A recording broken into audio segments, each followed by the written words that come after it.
नमस्कार, Amar Ujala the bonus में आपका बहुत बहुत स्वागत है। मैं हूं आपके साथ अभिषेक गुप्ता और आप देखना शुरू कर चुके हैं अपना favourite daily show crypto counter. क्या कुछ हुआ है बीते 24 घंटे में क्रिप्टो बाजार में, चलिए फटाफट जानते हैं आज के इस बुलेटिन में। तो क्रिप्टो बाजार में आज भी गिरावट देखने को मिली है। एक वक्त बिटकॉइन जो था वो 3.2% टूटकर $59,284 पर पहुंच गया। हालांकि वहां से रिकवरी यहां पर देखने को मिली, पर फिर भी 2.5% निगेटिव पर आकर करीब ये $61,254 पर ट्रेड होता हुआ दिखा है। इथेरियम की अगर बात करें तो करीब 2% तक ये टूटा है और $1,630 पर इसके भाव यहां पर पहुंच गए। वहीं बीएनबी की बात करें, 2.5% की बड़ी तेजी की बजाय यहां पर इसमें गिरावट देखने को मिली है और $562 पर इसके भाव पहुंच गए। सोलाना की अगर बात करें, ये भी 2.5% टूटा और $68 पर इसके भाव यहां पर पहुंच गए। वहीं एक्सआरपी की अगर बात करें, करीब 2.25% तक इसमें गिरावट देखने को मिली है। गिरावट की मुख्य वजह निवेशकों का पैसा तेजी से एआई और टेक शेयर्स की ओर शिफ्ट होना बताया जा रहा है। एशिया बाजारों में बिकवाली, खासकर चिप कंपनियों के शेयर्स में कमजोरी ने रिस्की एसेट्स पर यहां पर दबाव बढ़ाया है। इसके अलावा लेवरेज ट्रेडर्स की भारी लिक्विडेशन और प्रॉफिट बुकिंग ने बिटकॉइन को $60,000 के नीचे ला दिया, जिससे पूरे क्रिप्टो बाजार में बिकवाली तेज हो गई। वहीं बिटकॉइन में जारी कमजोरी के बीच बड़ी संख्या में निवेशक भी घाटे में पहुंच गए। On chain data firm glass note के मुताबिक 1.083 करोड़ बिटकॉइन ऐसे वॉलेट्स में हैं जो मौजूदा कीमतों पर नुकसान में चल रहे हैं।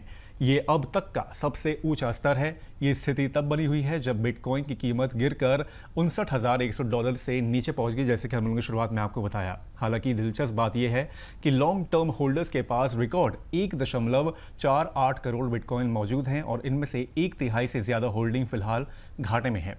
एक्सपर्ट्स का मानना है कि लंबे समय के निवेशकों की ओर से बिकवाली नहीं करने से बाजार में विश्वास बना हुआ है, लेकिन नियर टर्म में कमजोर सेंटिमेंट, डेरिवेटिव बाजार में दबाव और अमेरिकी आर्थिक आंकड़ों को लेकर अनसर्टेनिटी बिटकॉइन की चाल को यहां पर इंपैक्ट कर सकती है।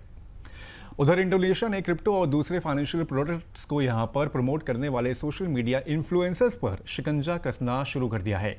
देश के फाइनेंशियल रेगुलेटर ओजेके ने नया नियम जारी किया है, जिसके तहत क्रिप्टो निवेश से जुड़ी सलाह या प्रमोशन करने वाले इन्फ्लुएंसर्स के लिए संबंधित लाइसेंस या सर्टिफिकेशन लेना अनिवार्य होगा। साथ ही उन्हें यह भी स्पष्ट रूप से बताना होगा कि किसी टोकन एक्सचेंज या वित्तीय उत्पाद के प्रचार के बदले उन्हें कोई भुगतान या अन्य आर्थिक लाभ तो नहीं मिल रहा है। नियमों के मुताबिक क्रिप्टो एसेट्स से जुड़े प्रचार केवल लाइसेंस प्राप्त फाइनेंशियल इंस्टीट्यूशंस के जरिए ही किए जा सकेंगे। अगर कोई इन्फ्लुएंसर नियमों का उल्लंघन करता है तो नियामक उसके सोशल मीडिया अकाउंट या कंटेंट को यहां पर ब्लॉक कराने की सिफारिश भी कर सकता है। इसके अलावा इन्फ्लुएंसर्स के साथ मार्केटिंग करने वाली कंपनियों को भी उनके कंटेंट के लिए जिम्मेदार यहां पर ठहराया जाएगा। इंडोनेशिया का यह कदम ऐसे समय आया है जब दुनिया भर के नियामक इन्फ्लुएंसर्स पर निगरानी बढ़ा रहे हैं। फरवरी 2026 में एक इन्फ्लुएंसर पर यहां पर शेयर कीमतों में हेरफेर के मामले में 5.35 अरब रुपए यानी करीब $3 लाख का जुर्माना लगाया था। अधिकारी का मानना है कि यहां पर नए नियम निवेशकों को गुमराह करने वाले प्रचार और छिपे हुए हितों से बचाने में मदद करेंगे। वहीं दुनिया के सबसे बड़े क्रिप्टो एक्सचेंजों में शामिल बाइनेंस के यूरोप में नियामकीय मोर्चे पर झटका लगा है। कंपनी ने ग्रीस के अपना लाइसेंस वापस लेने का यहां पर फैसला जो था उसको वापस ले लिया है, जिससे वह यूरोपीय संघ के नए माइका यानी कि मार्केट्स इन क्रिप्टो एसेट्स नियमों के तहत ग्रीस को अपने ऑपरेशनल सेंटर्स के रूप में इस्तेमाल नहीं कर पाएगी।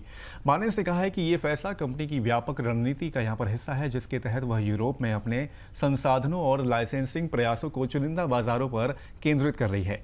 हालांकि इस कदम को ऐसे समय में उठाया गया है जब माइका नियमों के तहत यूरोप में काम करने वाले क्रिप्टो प्लेटफॉर्म्स के लिए सख्त अनुपालन और लाइसेंसिंग रिक्वायरमेंट्स लागू हो रही हैं।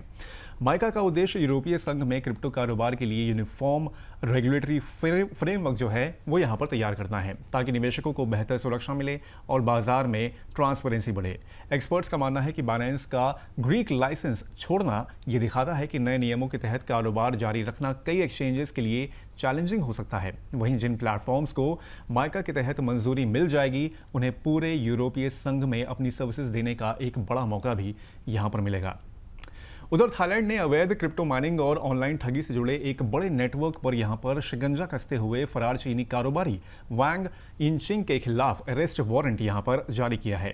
थाई अधिकारियों का यहां पर कहना है कि वांग एक ऐसे नेटवर्क का हिस्सा था जिसने ऑनलाइन स्कैम, अवैध जुएं और अन्य आपराधिक गतिविधियों से जुटाए गए पैसों को अवैध क्रिप्टो माइनिंग के जरिए ठिकाने लगाया है। जांच एजेंसियों के मुताबिक इस नेटवर्क ने करीब $2.8 करोड़ यानी कि $28 मिलियन मूल्य की चोरी की की बिजली का इस्तेमाल कर क्रिप्टो माइनिंग की थी। वोंग 2023 की एक जांच में भी सामने आया था, जिसमें उसके नाम से जुड़े एक क्रिप्टो वॉलेट में $90 लाख से अधिक की रकम कथित तौर पर तथाकथित पिग बुचरिंग निवेश घोटालों में पहुंची थी। अमेरिकी अधिकारियों ने भी डिजिटल एसेट धोखाधड़ी से एक मामले में उसके नाम से जुड़े खाते से $5 लाख जब्त किए थे। थाई जांच एजेंसियों ने इस मामले में हजारों माइनिंग मशीनें जब्त की हैं और इंटरनेशनल एजेंसियों के सहयोग से फरार कारोबारी की तलाश यहां पर जारी है। ये कार्रवाई दक्षिण पूर्व एशिया में चीनी संचालित साइबर ठगी और अवैध क्रिप्टो नेटवर्क के खिलाफ चल रही व्यापक मुहिम का हिस्सा मानी जा रही है। तो आज के क्रिप्टो काउंटर में बस इतना ही। जल्द मिलेंगे आपसे एक नए शो के साथ। तब तक के लिए मुझे दीजिए इजाजत। नमस्कार।